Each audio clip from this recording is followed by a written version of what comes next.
Doktor, boleh namakan satu pelantikan yang doktor rasa amat terkejut? Saya terkejut antaranya adalah Menteri Ekonomi sendiri. Menteri Ekonomi Akmal Nasrullah Mohamad Nasir, US graduate. Begitu juga dengan, boleh saya sebut satu lagi? Boleh? Menteri Sukan, Belia dan Sukan.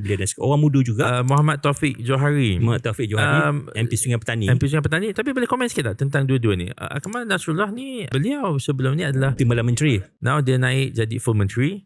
Dan Muhammad Taufik pula, ayahnya politician juga ya? Ya. Dia anak muda, 28 tahun. Ya, Dah jadi full menteri. Tapi ayahnya undur diri daripada bertanding Sungai Petani.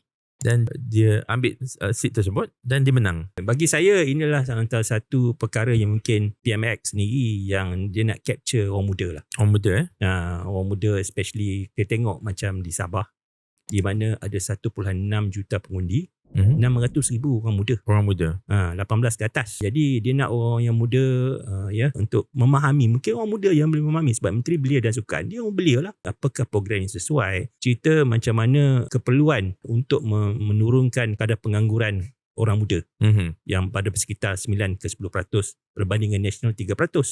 Tetapi orang muda graduan tinggi. Macam mana kita nak ubah benda tu menjadi diturunkan lah. Jadi perlukan banyak idea dan involvement para belia dalam hal ni.